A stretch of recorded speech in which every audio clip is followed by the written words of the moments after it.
चलिए आज बात करते हैं एक ऐसी शख्सियत की जिनकी समझदारी और हिम्मत की कहानी इतिहास में अक्सर उतनी सुनाई नहीं जाती जितनी चाहिए। कभी सोचा है कि क्या एक भाषण में सिर्फ कुछ शब्दों में इतनी ताकत हो सकती है कि वो एक बादशाह का दिल पिघला दे और एक पूरे समुदाय को तबाही से बचा ले? यही वो सवाल है जो आज की हमारी कहानी के केंद्र में है। जी हाँ, ये कहानी है जाफर इब्न अबी तालिब की, जिन्हें इस्लाम का पहला एम्बेसडर यानी राजदूत कहा जाता है। एक ऐसा इंसान जिसकी बातों की ताकत ने वाकई इतिहास का रुख ही बदल दिया। जाफर की जिंदगी ना ऐसी चीजों से भरी है जो पहली बार हुई। वो उन पहले लोगों में थे जिन्होंने अल्लाह के लिए हिजरत की, यानी अपना घर बार छोड़ा। वो पहले इंसान थे जिन्होंने किसी राजा को इस्लाम का पैगाम दिया। उन्हीं की कोशिशों से एक राजा ने इस्लाम कबूल किया, और सिर्फ इतना ही नहीं, किसी शाही दरबार में पहली बार कुरान पढ़ने का श्रेय भी उन्हीं को जाता है। और जंग में शहीद होने वाले पहले कमांडरों में भी उनका नाम शामिल है। और उनके किरदार का अंदाज़ा बस इसी एक बात से लगा सकते हैं कि पैगंबर मोहम्मद ने खुद उनसे कहा था, तुम दिखने में और अपने किरदार में दोनों तरह से मेरे सबसे करीब हो। मतलब उनका रिश्ता कितना गहरा और ख़ास रहा होगा। तो चलिए कहानी के पहले पड़ाव पर चलते हैं।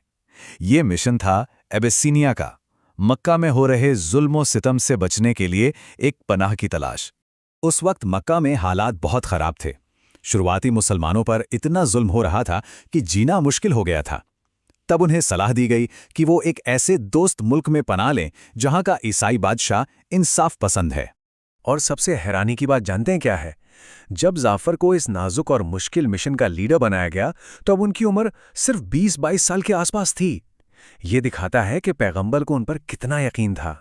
तो हुआ ये कि मक्का के जुल्म से तंग आकर मुसलमान एक ईसाई सल्तनत में पनाह ले लेते हैं।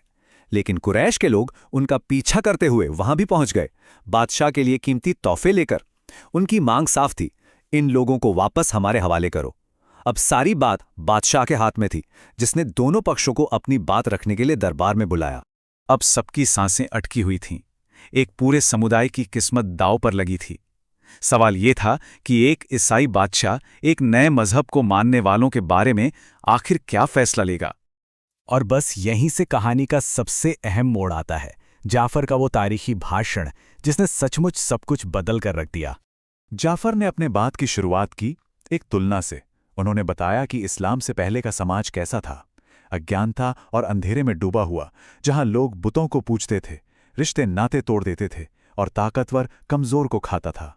और फिर इस्लाम आया, जिसने उन्हें सिखाया कि ईश्वर एक है, सच बोलो, वादे निभाओ और अपने पड़ोसियों और रिश्तेदारों से अच्छा बर्ताव करो।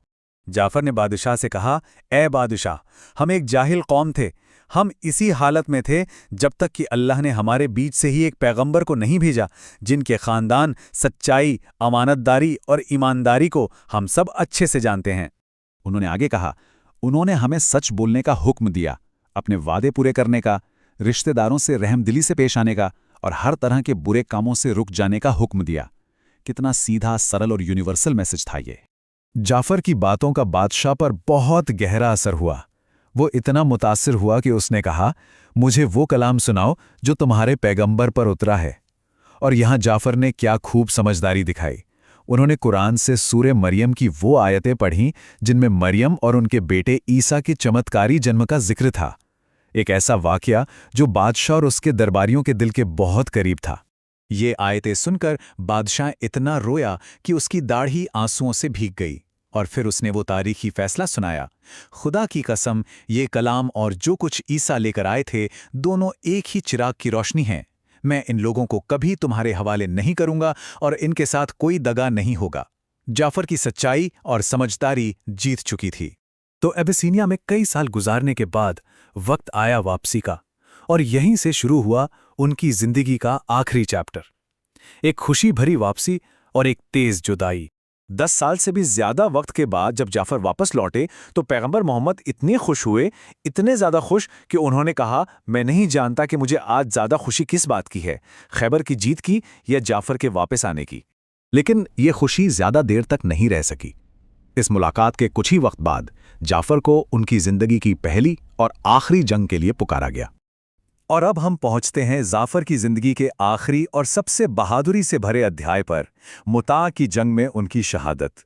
मुता की जंग के लिए कमांड का ऑर्डर बिल्कुल साफ था। पहले कमांडर जैद इब्न हारिसा थे, जो जल्द ही शहीद हो गए। उनके बाद कमान जाफर इब्न अबू तालिब ने संभाली और उनके बाद अब्दुल्ला इब्न रवाहा को कमान लेनी थी। जंग में जाफर ने इस्लामी झंडे को गिरने नहीं दिया। जब उनका एक हाथ कटा तो उन्होंने दूसरे हाथ से झंडा थाम लिया। जब वो हाथ भी कट गया तो उन्होंने झंडे को अपने बाकी बचे हुए बाजुओं से सीने से लगा लिया। और जब वो शहीद हुए तो उनके जिस्म पर 70 से ज्यादा जख्म थे। उनकी इसी बेमिसाल कुर्बानी के बाद उन्हें एक खिताब मिला, धुल जनाहैन। अरबी में इसका मतलब है 2 पंखों वाला। ये नाम क्यों पड़ा? क्योंकि पैगंबर मोहम्मद ने उनके बारे में बताया, मैंने जाफर को जन्नत में फरिश्तों के साथ उड़ते हुए देखा है। इन शब्दों ने उनके परिवार को जो तसल्ली दी होगी उसका हम सिर्फ अंदाजा ही लगा सकते हैं। और यहीं से उनकी विरासत हमेशा के लिए अमर हो गई।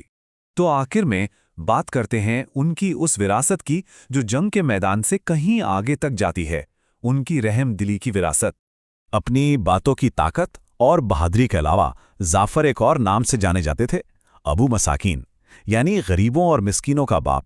ये नाम उन्हें ज़रूरतमंदों के लिए उनकी बेपनाह मोहब्बत और दरियादिली की वजह से मिला था।